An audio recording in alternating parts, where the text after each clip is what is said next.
the importance of objectivity. What is objectivity? To start us off, what is objectivity? The definition is the quality of being objective, or the more breakdown version of that that's a little bit more explained. Objectivity is the concept of truth independent from individual subjectivity. A proposition is considered to have objective truth when its truth conditions are met without bias caused by a sentient subject. Scientifically, objectivity refers to the ability to judge without partiality or external influence. Here's an example if you didn't quite understand it. If I were to hold a cup of water in my hand and say that I am holding a cup of water in my hands, that would be objectively correct. This standpoint makes objectivity an interesting concept. For example, in your opinion, is morality subjective or objective? Subjective being your own opinion or point of view. It's not just in philosophy, but religion too when it comes to the morality question as well. For instance, if morality is objective, that means rules in a book set by past people are of value. More so if morality is subjective. If some of you don't know this word, you're still using it just without realizing it. That's what objectivity is. Now, what does this have to do with art and art criticism? Well, everything. Like it or not, objectivity is in everything. Math, philosophy, religion, and yes, even art. So that is what objectivity has to do with art. Now that we've finished what that is with a foundation, let's move on to why we should use this tool.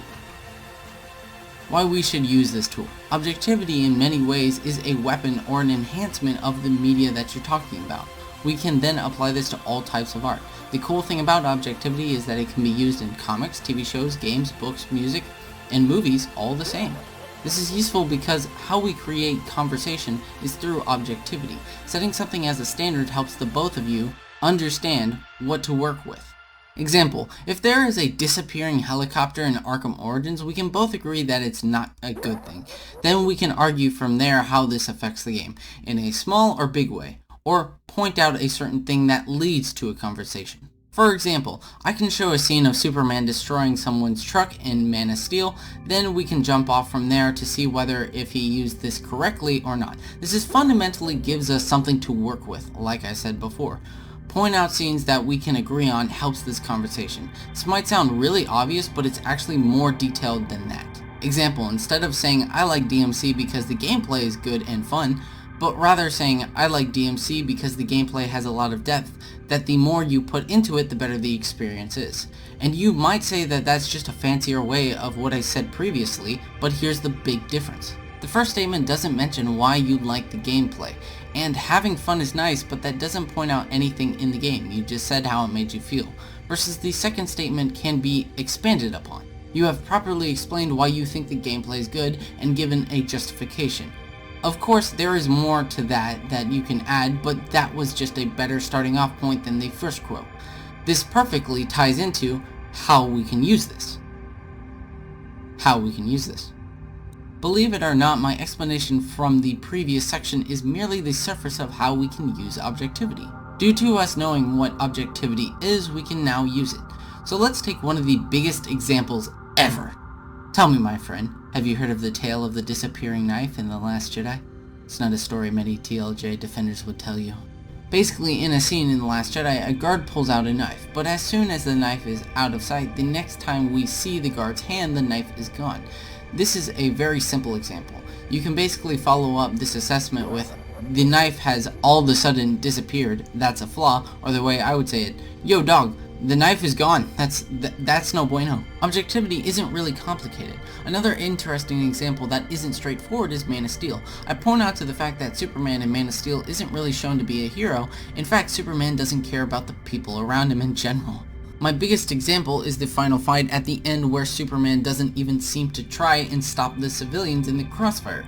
Like when Superman says that Krypton had its chance, lasering the ship, causing it to crash into 3 skyscrapers. And when he does try and quote-unquote help people, it doesn't make sense. The scene with Zod doesn't make any sense because 1, if Superman is strong enough to snap his neck, he should be able to move his head away.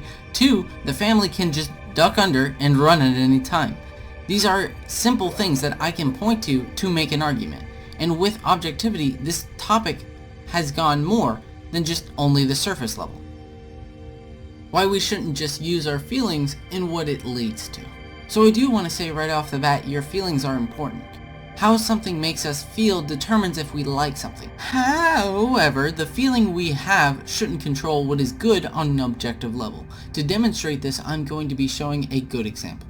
This might be a hot take, but Spider-Man 2 and the whole trilogy are full of issues and problems, like how Flash survives a hit to the chest that launches him multiple feet, even though this would easily kill him, like how Peter gets pictures of Spider-Man when the angles are impossible to get, the spider sense working and slowing down time only when the film wants it to, or even worse, how Peter can keep his identity secret when people in the school openly see him shoot webs and launch Flash, all things that if anybody saw with their own two eyes would easily be able to expose his identity. How MJ somehow doesn't know Spider-Man's identity, even though she literally knows Peter, and then you have the blade in Spider-Man 2, which breaks the whole fight scene and the film nearly in general, because Dr. Octavius has multiple times to use it, and he just doesn't want to, and so on. That's not even close to all the problems it has. And that's not even to mention my brief notes on Winter Soldier are more than a few pages long, and so on, but that doesn't mean it needs to be talked about here for you to get my point. And to do this, you can even use it on things that you experienced when you were younger. Like for me, it was Batman Telltale. Enjoying it when I was younger, only to come back to it to find that it's broken on nearly every level. But this isn't only for the bad things, but for the good things as well. Movies like Good Time, I'm thinking of Ending Things, and Batman Under the Red Hood, and many more, objectivity isn't really a depressing thing, but helps us measure things outside your feelings. So going back to the title, objectivity helps us use criticism that isn't our feelings.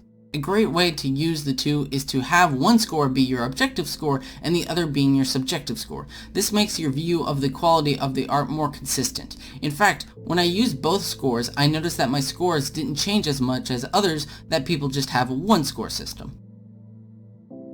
Conclusion. So what have we learned after all that? If you can tell, I'm very driven by objectivity. I think more people like yourself need to know about it. And once you start using it, it'll become a motivation for you too. It drives me to make videos as in-depth as they can be, to the responses, to my analysis, to my awesome debates, to reviewing on side quests, and even talking about a series of movies casually.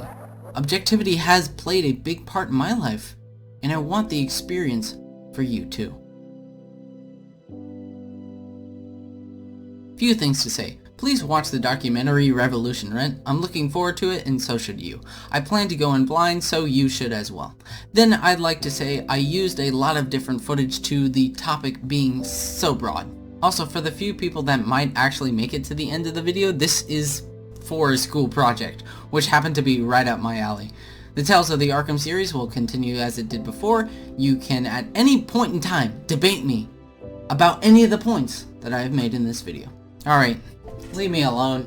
I'm going back to playing Injustice 2, listening to the Dark Knight Returns soundtrack, and finally watching Spawn, or finishing it. And remember, WandaVision, Falcon and the Winter Soldier are not good.